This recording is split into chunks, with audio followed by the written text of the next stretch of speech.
Hi there, I'm Doggy Dan. Welcome to the first part in the video series, The Easy Way to an Obedient Dog. In this video, I'm going to introduce you to the most powerful dog training method in the world, which is also the easiest and, in my opinion, the quickest way to a long-term solution. This is not just about learning a few more tricks and a clever technique. Nope, far from it. This course, it's about understanding there's a completely different way of working with your dog, of communicating with them. And it's a way they understand, it's their way. When you're working with your dog and there's clear communication, everything happens smoothly. This approach literally puts your training on rocket boosters. And in terms of time frame, many dog owners are seeing big changes within just a couple of days. With dog training, like many things in life, there's an easy way and there's a hard way, and it doesn't have to be a nightmare. I know for some of you, you're probably thinking, is there actually a way out of this? Or do I have to get rid of my dog or puppy? You've found yourself in this tricky place and it's not your fault. You see, to be totally honest, there's a lot of rubbishy dog training out there.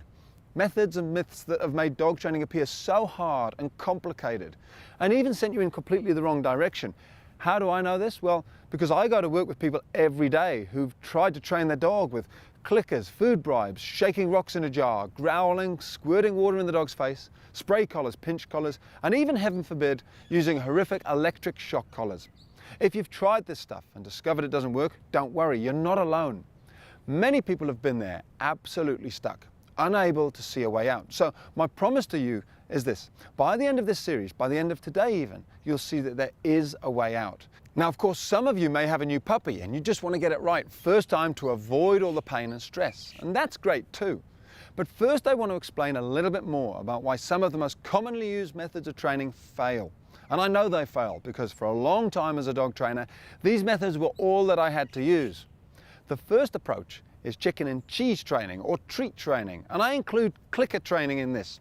It's where you use a piece of food to tempt your dog to do as you're asking, and then you reward them with the treat if they do as you ask. Now, of course, if you've got a young puppy and you want them to learn a simple trick like a roly-poly or a high five, then using a little bit of bribery early on, some cheese, it can go a long way, and I'm all for that. That's cool.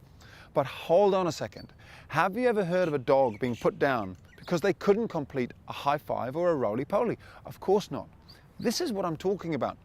Trick training, clicker training, treat training, basically bribery. It's one thing, and I'll show you how to do all the tricks that you want. But using food to train your dog or puppy has its limitations. You'll never solve any of the major behavioral problems that you're experiencing just using food. And a clicker, it's really just bribery dressed up a little bit. Essentially, your dog or puppy is still only doing what you ask for the food. You're simply adding the little clicking noise. But you may as well just be saying click, click, or good dog, and then treating them. It's exactly the same reason parents don't try to stop their children squabbling the whole time by using chocolate and a clicker. Picture this. You've got two kids fighting in a room. You walk in with some chocolate and a clicker, and you start saying, no fighting. Good. Click, treat, chocolate. No fighting, stop fighting. Good, click, treat. Now, of course they stop fighting whilst they're eating the chocolate and you're shoveling it into their mouths. But how long after you leave do you think they're going to start fighting again? Of course, long term, this approach is not the answer. And we all know this when it comes to raising children. It's obvious. It's actually exactly the same when it comes to training dogs. Bribery, repetition on its own is not the answer. We have to be just a little bit smarter. Now, there's also still a lot of the old school dog training out there, often referred to as yank and crank, where people are screaming and shouting and whacking their dog, and there are lots of strange devices coming out to scare, shock and hurt the dogs, but they're all still based on fear and pain.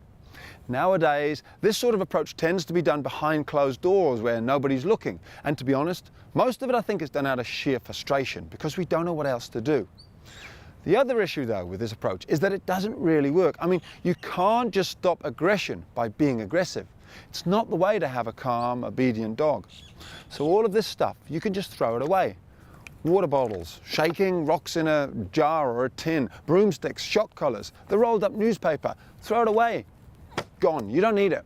The other myth out there is that good dog training has to cost a fortune. From puppy training to obedience classes to repeat consultations from top dog trainers, it can cost you thousands and thousands of dollars. And it's actually all so unnecessary. You see, dog training doesn't need to take hours and hours, weeks and weeks.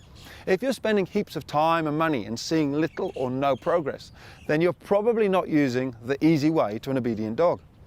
In my experience, it often takes just a couple of minutes each day incorporating some very simple stuff into your everyday life for a couple of days, and you can have a totally different dog.